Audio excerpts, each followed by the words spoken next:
우리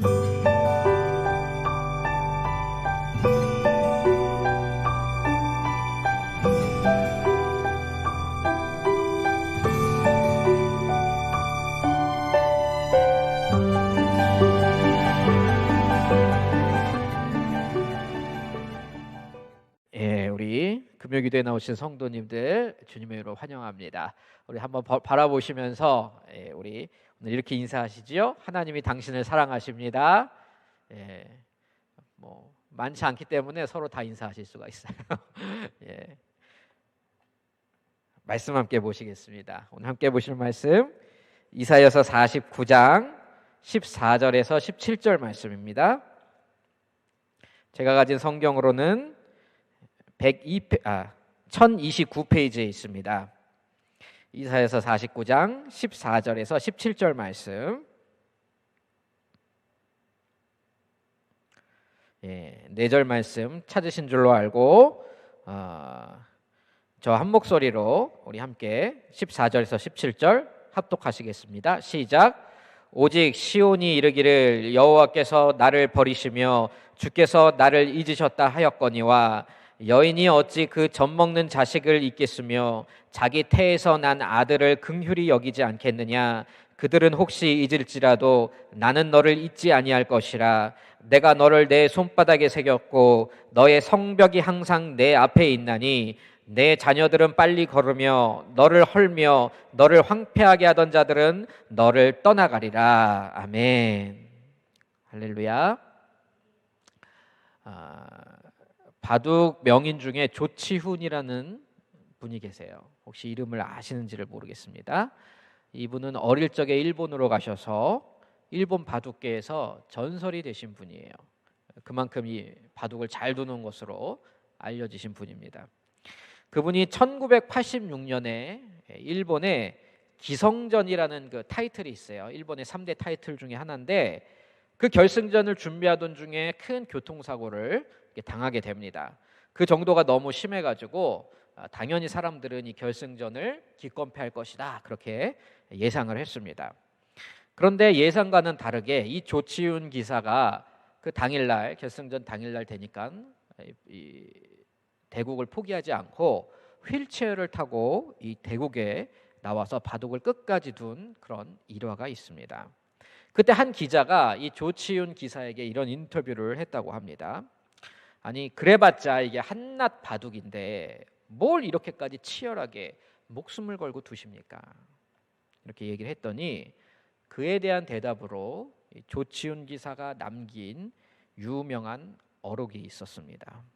뭐라고 그랬느냐 하면은 그래봤자 바둑, 그래도 바둑 이런 말을 했다고 해요.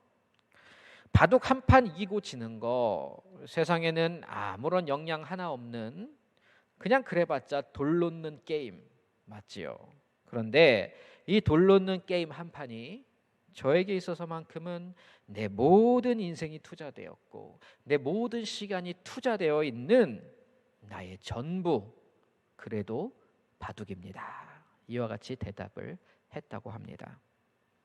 우리의 인생을 바둑에 대입해 보면 어떠할까요?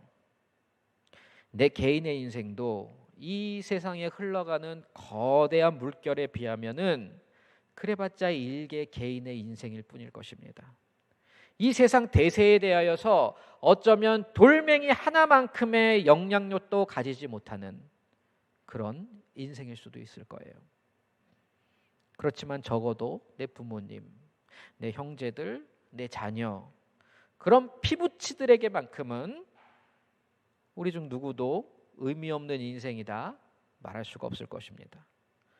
또 설사 내 피부치들, 내 가족들, 내 배우자, 내 자녀 그 누구도 나에 대하여 어떤 의미도 부여해 주지 않는다 하여도 최소한 나 자신 스스로에게만큼은 의미가 있는 인생입니다. 이건 다른 누구의 바둑도 아닌 내 바둑이니까. 내가 내 인생에 대하여서 유일한 관객이라고 할지라도 단 한 명이나마 관객이 존재한다면은 그 인생은 의미가 있는 인생이 아니겠습니까? 그런데 인생의 어느 순간에는 그 유일한 관객인 나 한 사람, 나 스스로마저 내 인생에게서 등을 돌려버릴 때가 있습니다. 한참 열심히 인생의 바둑을 두었는데, 나름 최선을 다해서 두었는데 소망이 보이지를 않는 것입니다. 끝까지 두어봤자 힘만 더 들고, 그러느니 그냥 여기서 돌 던져버리고 끝내버리자. 그게 더 편하겠다. 계속 둬봤자 의미 없는 인생, 아무도 주목하지 않고 마지막 관객이었던 나 스스로마저 떠나버린 이 나라는 한 사람의 인생, 그래봤자 한 호흡, 돌 던지자, 이러면 자살까지 가게 되는 것입니다. 아니면은 이거 내가 혼자 돌 던지려니까는 억울하고 분해 죽겠네, 이왕 던지는 거 남의 바둑판도 좀 같이 엎어버리자, 깨고 가야겠다, 이 맘 가지고 가면 어떻게 되는 것입니까? 묻지마 살인, 묻지마 폭력, 강간사건, 강도사건, 이렇게까지 나가게 되는 것이죠. 사실 우리가 그렇게까지는 안 가더라도 문득 삶의 힘든 순간을 맞이할 때마다 비슷한 감정과 생각들이 올라옵니다. 내가 그 누구에게도 중요한 사람이 아니라는 생각이 들을 때, 내가 없어도 아무렇지 않게 내 가정이, 내 직장이, 내가 속한 공동체가 잘 돌아갈 것이다 란 그 생각이 들 때, 그럴 때 스스로에게 자문하게 되는 것이죠. 나는 도대체 이 땅에서 무슨 의미가 있는 존재인가? 제가 22살에 군대를 가게 되었는데요, 그때 교회에서, 제가 그때 다니던 교회에서 대단하게 아주 파송식을 해주었어요. 군대를 복음화하라, 군선교사 이석정, 이러면서 보내주고, 교회 안에서 만나는 분들마다 우리 석정 형제 없으면 이제 우리 교회 어떡하지, 막 이러면서 붙잡아주는 신용을 하시면서, 그러니까 막 마음속에 중요감이 채워지겠죠. 불타는 사명감과 함께 군 입대를 했습니다. 제가 기억하기로는 그때가 제가 선교사로 파송받을 때보다 더 비장한 마음을 가지고 군대를 갔었던 것 같아요. 그런데 어찌 되었을까요? 제가 군대를 몰라도 너무 몰랐어요. 복음화는 무슨, 삽질이나 제대로 해가지고 욕이나 안 들어먹으면은 그게 다행이었던 거예요. 교회는 또 나 보낼 때는 청년들도 그렇고 전도사님도 매달 면회 올 것처럼 막 그렇게 이제 했으면서, 제가 가고 나니까는 교회가 저한테 연락도 없이 어디 다른 데로 이사를 해버렸더라고요. 면회는 한 번도 안 오다가 이제 제대하기 2주 전쯤에 한 번 오더라고요. 다시 교회 나오라고 담임 목사님이 보내셨나 봐요. 하여튼 그러니까 군대에서 짬밥이 안 될 때는 뭐든지 다 힘들거든요. 그럴 때는 그런 생각이 들더라고요.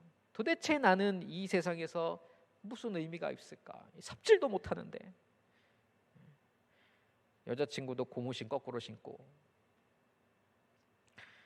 다행히 저는 잘 버티고 나와서 살아냈지만, 이와 같은 상태가 계속되고 반복되고 나아지지 않고 또 나아질 거란 소망도 없이 가족들, 사람들로부터 무심만 받는 것 같다 하면 사람인 이상 어쩌고 싶겠습니까? 인생에 두던 그 돌을 던져버리고 싶은 거예요. 이래 죽나 저래 죽나 인생에 단 한 번만이라도 마음껏 그냥 시원하게 화끈하게 저질러 버리고 가자, 이렇게 되는 것입니다. 내 인생이 있으나마나 인생. 하나님을 모르는 사람, 복음을 모르는 사람은 그럴 수 있습니다. 충분히 그럴 수 있어요. 그러나 사랑하는 성도 여러분, 우리가 꼭 기억해야 할 것이 있습니다.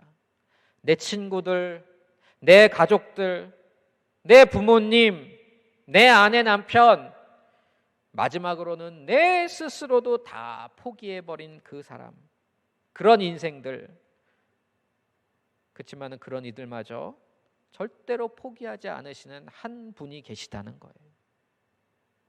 내 스스로에게 문득 자괴감이 들어서 나 스스로도 이런 나를 미워하고 싶고 포기하고 싶고 진짜 너무 마음에 안 들어서 내 인생의 바둑돌을 아무렇게나 될 대로 되라 그렇게 두고 싶어질 때, 혹은 더 이상 나라는 사람의 두는 그 인생의 바둑을 보고 싶지가 않아서 마지막으로 돌을 던져버리고 싶을 때 그 손을 움켜잡으시면서 절대로 포기하지 마라.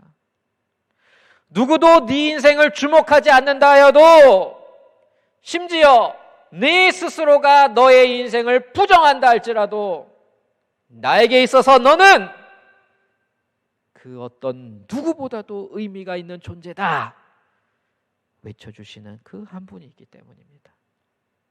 누구신가요? 바로 우리 주님이십니다. 우리 예수님이세요. 우리 하나님은 어떤 분이십니까? 나를 한시도 잊은 적이 없으시며 절대로 포기하지 않으시고 다시 일으키시기 위하여 손 내미시는 하나님이란 사실을 우리 성도님들이 꼭 기억하시기를 바랍니다. 그래서 하나님의 백성들에게는 누가 한 말 맞다나 시련은 있어도 실패는 없는 것입니다. 하나님의 백성들의 삶에는 실망은 있을지언정 절망이란 것은 있을 수가 없는 것입니다. 레위기 21장을 보시면 제사장이 지켜야 할 규례가 나오는데요, 21장 10절에는 이런 말씀이 나옵니다. 예복을 입은 대제사장은 머리를 풀지 말고 옷을 찢지 말라. 대제사장은 옷을 찢는 게 금지가 되어 있어요. 이스라엘 사람들은 정말 마음이 슬프고 비통하면 어떻게 표현하지요? 옷을 찢어서 표현합니다. 절망을 표현하는 거예요. 이와 같은 장면이 성경에 여러 번 등장하고 있습니다. 그런데 누구는 옷을 찢는 게 금지되어 있다고요? 예복을 갖추어 입은 대제사장은 옷을 찢지 말라고 합니다. 왜일까요? 이 대제사장은 백성 중에 유일하게 하나님을 대면하는 자입니다. 그렇기 때문에 하나님을 대면하는 자는 어떠한 상황에서도 결코 절망을 말해서는 안 된다는 것이죠. 하나님이 계시기 때문에 어떠한 비극적 상황에서도 소망을 볼 수 있도록 해야 된다는 의미입니다. 하나님의 백성에게는 하나님 그분 자체가 소망이기 때문이에요. 그래서 대제사장의 직분을 맡은 자는 옷을 찢을 수가 없습니다. 이제 끝장이다, 망했다, 내 바둑 다 끝났다, 내 인생 다 끝났다, 우리 민족 다 끝났다, 이런 말을 할 수가 없는 거예요. 세상 모든 사람이 다 저마다의 옷을 찢을 때에도 대제사장만큼은 꿋꿋하게 하나님이 살아계심을, 일하고 계심을 나타내야 하는 것입니다. 이 시대에 누가 이 일을 해야 하겠습니까? 저와 여러분, 바로 교회가 해야 될 일이 이것입니다. 세상 사람들이 옷을 찢어대는 여러 사건 사고들, 우리 각자 인생에서도 누가 봐도 저 사람은 그 옷을 찢어야 마땅한 상황임에도 불구하고 그 가운데서도 주님을 대면하고 있는 우리가 할 일이 무엇이란 거예요? 우리가 외쳐야 할 그 메시지가 무엇이란 것입니까? 우리의 옷을 찢지 말고 오직 죄를 회개하고 여호와께로 돌아오라. 그분이 우리의 구원이다. 그분이 우리의 소망이다. 호세아 선지자가 외쳤던 것처럼 여호와께로 돌아오라. 그가 우리를 싸매어 주실 것이요 그가 우리를 낫게 하실 것이다. 이른 비와 같이 우리 각자에게 우리 인생 가운데 임하실 것이라.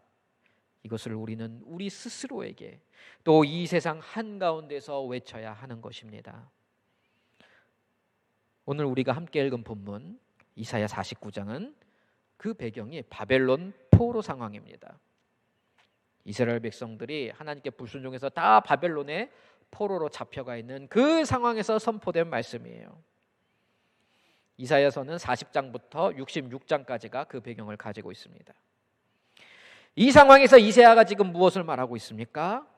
하나님이 이스라엘을 결코 잊지 아니하셨다. 반드시 회복시킨다. 이런 메시지를 지금 선포하고 있는 것입니다. 근데 이걸 듣고 있는 이 이스라엘 백성들을 한번 생각해 보세요. 이 사람들이 끌려온 바벨론, 세상에서 가장 강력하고 발전한 대국입니다. 이 어마무시한 바벨론 도시에 끌려와서 보니 눈에 보이는 바벨론의 신, 우리 여호와는 눈에 보이지 않았어요. 바벨론을 상징하는 금속은 황금입니다. 다윗이 본 환상에서도 바벨론은 황금 머리로 나와요. 그 황금으로 만든 마르둑, 바벨론의 주신이거든요. 이 마르둑 우상의 그 위엄을 본 하나님의 백성들, 자신들은 처지가 지금 어떤 상황이에요? 한낱 있으나 마나한 인생, 내일 죽어도 전혀 이상할 것 같지 않은 포로 생활을 하고 있습니다.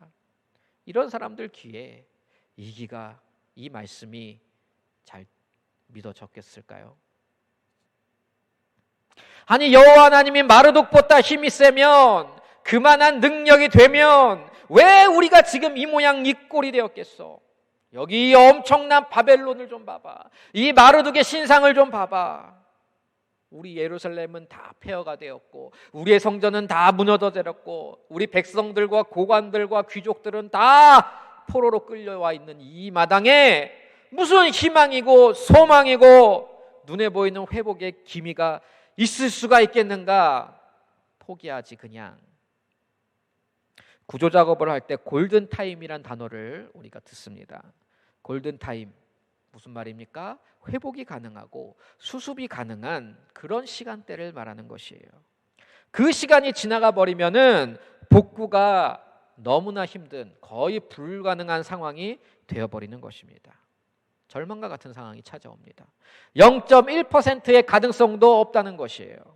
지금 이스라엘이 포로로 잡혀와 있는 이 상태가 그런 상태인 것입니다. 골든타임은 진작에 다 지나갔습니다. 기회는 이미 다 지나갔어요. 그런데 하나님은 언제 일을 시작하시는가? 우리가 우리 힘으로 더 이상 내 인생을 복구시킬 수 없다는 것을 깨닫게 되었을 때, 내 힘으로 내 인생 살다가 돌아보니 마치 골짜기 가득 마른 뼈만 가득하게 있는 것 같은 그 절망의 순간에서 우리 하나님은 이제 당신의 일을 시작하시는 것입니다. 그때 우리가 하는 고백이 뭘까요? 주님, 신뢰합니다. 당신의 말씀대로 될지어다. 이럴까요? 아니에요. 우리 대부분은 믿음이 사실 그렇게 좋지 않습니다. 우리끼리 서로 대보면서 누가 믿음이 더 좋다 나쁘다 이렇게 하지, 주님 보시기에는 속된 말로 도찐 개찐인 거예요. 그래서 우리가 잘난 척할 거 하나도 없고 열등감을 가질 것도 하나도 없습니다. 이때 우리 입에서는 믿음의 고백이 잘 나오지가 않아요. 오늘 말씀 14절도 한번 보시기 바랍니다. 이사야서 49장 14절이에요. 오직 시온이 이르기를 여호와께서 나를 버리시며 주께서 나를 잊으셨다 하였거니와. 아니, 내 인생에 하나님이 계시다면, 하나님이 존재하신다면, 내가 하나님의 백성이, 우리가 하나님의 백성이 맞다면 어찌 이런 일이 있을 수가 있겠는가? 이게 막장 드라마도 아니고 말이지. 사업도 망해, 사기당해, 병들어, 사고당해, 자녀 문제 터져. 또 이상하게 그런 일들은 막 한꺼번에 밀어닥칩니다. 정신이 없죠. 신앙서적 중에 IBP 출판사에서 나온 난 당신이 좋아라는 책이 있습니다. 김병년 목사님이라는 분이 쓰신 책이에요. 교회 1층에 가셔도 그 책이 있더라고요. 도서관에 있습니다. 이 목사님이 사모님하고 잘 사셨습니다. 그러다가 이제 교회도 개척하시고 이제 셋째 딸을 낳으셨어요. 근데 셋째 딸을 낳은 지 며칠이 안 돼서 사모님이 갑자기 아무런 이유도 없고 증상도 없이 픽 쓰러지셨는데 뇌경색이 되신 것입니다. 그리고선 식물인간 판정을 받아요. 2005년에 쓰러지셨으니까는 지금 14년째 그렇게 계신 거가 되겠네요. 그러니까는 이 목사님이 몇 년간의 세월을 기도하면서 이 사모님을 간병을 합니다. 그러다가 어느 날은 이 환자에게 혈액순환이 좋다는 말을 들으셔가지고 이 전기 찜질기를 사다가 이 사모님 발을 이렇게 데펴주고 있었대요. 근데 목사님도 피곤하시니까는 간병도 하시고 목회도 하시니까 피곤하시잖아요. 그 전기 찜질기를 켜놓은 상태로 깜빡 잠이 드신 거예요. 근데 알고 봤더니 전기 찜질기가 불량인 전기 찜질기였답니다. 그래서 목사님 잠드신 상황에 불이 나버렸어요. 사모님 다리에 그 불로 인하여서 큰 화상을 입게 됩니다.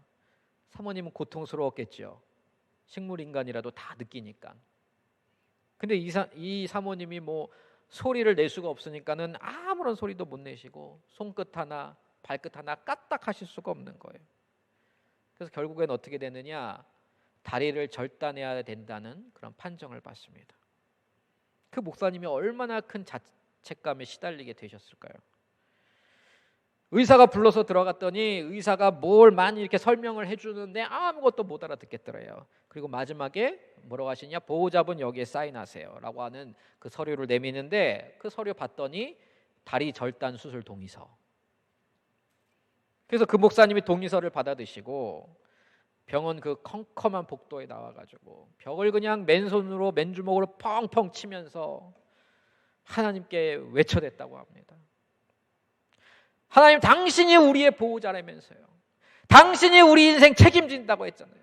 그럼 와서 사인하셔야죠. 나 보호자 아니에요. 하나님이 보호자면 와서 사인하세요. 당신이 책임지세요. 제가 좀 순화해서 이렇게 전달을 한 거예요. 그 책 보면 이렇게 원래는 이렇게 욕하면서 막 그렇게 기도를 했다고 그래요. 이렇게 울부짖다가 결국 그 목사님 본인이 사랑하는 아내의 다리를 절단하는 그 수술에 동의를 하는 사인을 했다고 합니다. 그래도 아내가 분명히 회복되리라는 굳건한 믿음을 가지고 이제 온갖 금식 기도원을 부지런히 따라다니시는 거예요. 뭐 어디 낫다 하는 관직만 있다면 그 기도원 가가지고, 그래서 몇 날 며칠을 금식 기도를 했는데 아무런 하나님의 응답이 들리지를 않는다고 합니다. 그래서 마지막 날 마지막으로 기도를 하고 이제 집으로 돌아가시려고 탁 자리를 일어나시는데 하나님 마음속에 한마디 응답을 주시더랍니다. 그 목사님 이름을 이렇게 부르시면서 하나님이, 누구야, 내가 너를 사랑하고 있다.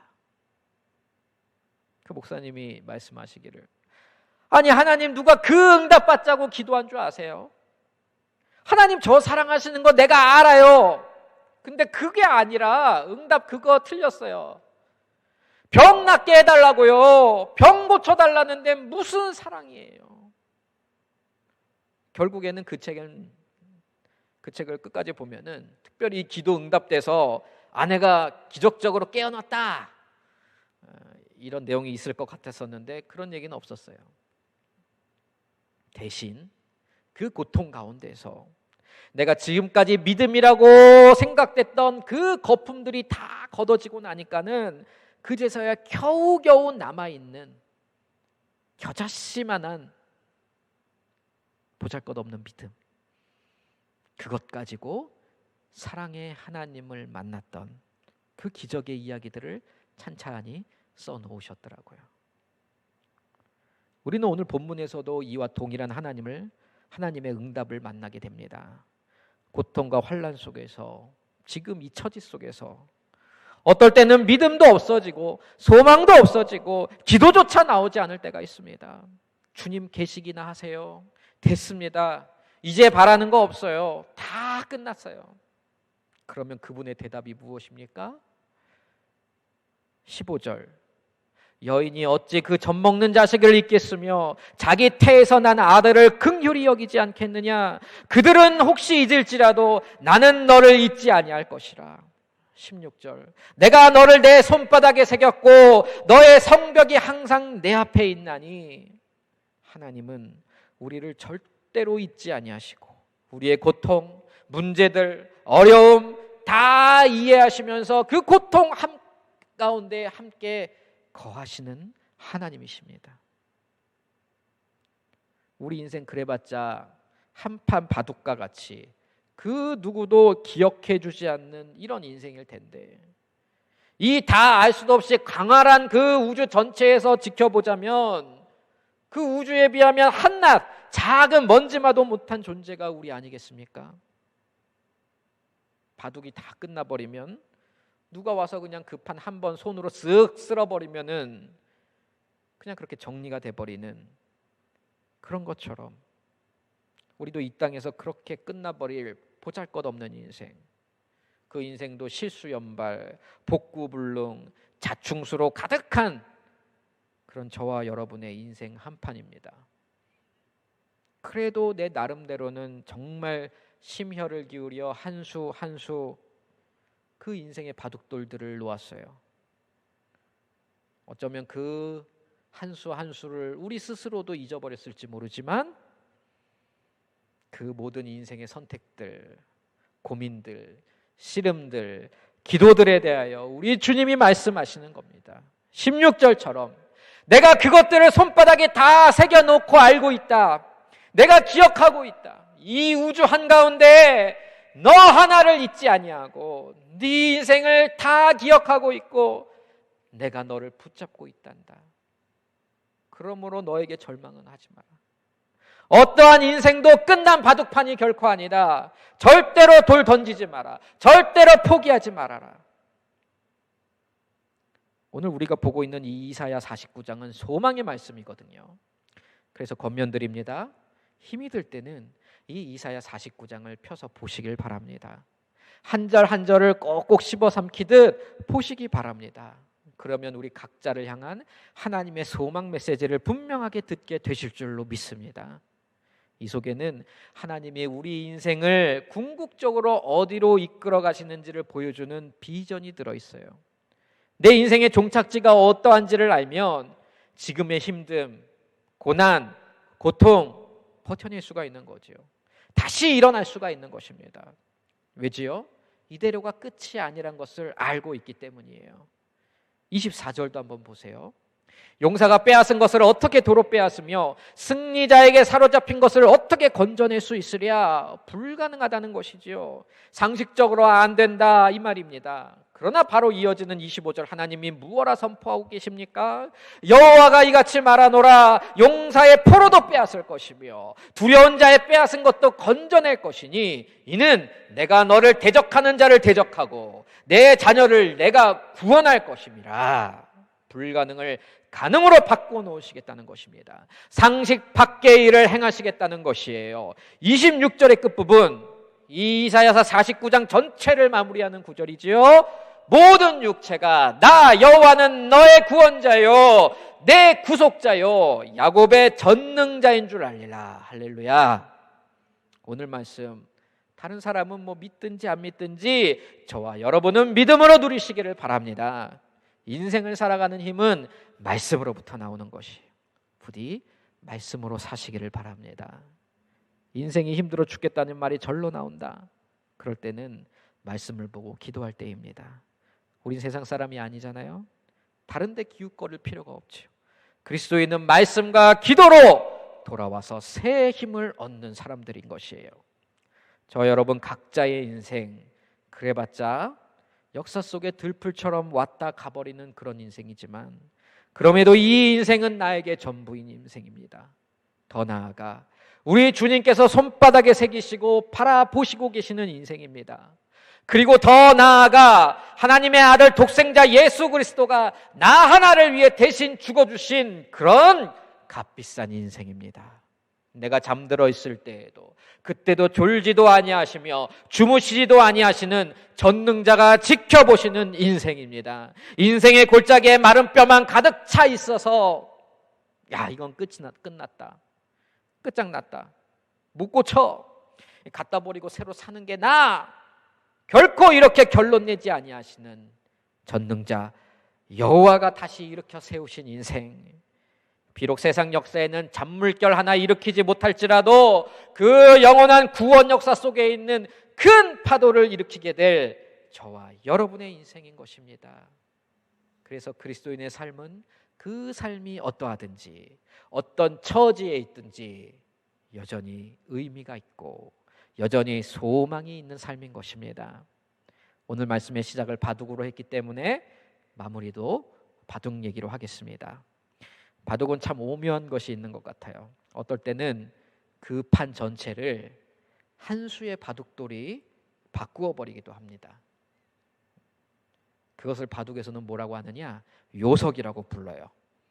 중요할 요자, 돌석자를 써가지고 풀어보자면 중요한 돌, 결정적인 한 수, 이런 뜻이지요. 오늘 이 말씀이 저와 여러분의 삶에서 바로 이 요석이 되어지기를 축복합니다. 하나의 돌이 그 판 전체의 운명을 반전시켜 놓듯이 내가 붙잡는 말씀 하나가 인생 전체를 뒤바꿔 놓을 수 있습니다. 그리스도인에게는 늦음이란 때는 없습니다. 이름이란 때도 없어요. 오직 정확한 딱 알맞는 때만 있을 뿐입니다. 오늘 말씀의 8절도 이렇게 말하고 있어요. 여호와께서 이같이 이르시되 은혜의 때에 내가 내게 응답하였고 구원의 날에 내가 너를 도왔도다. 바로 오늘 이 시간과 이 자리가 저와 여러분에게 은혜의 때 그리고 구원의 날이 되어지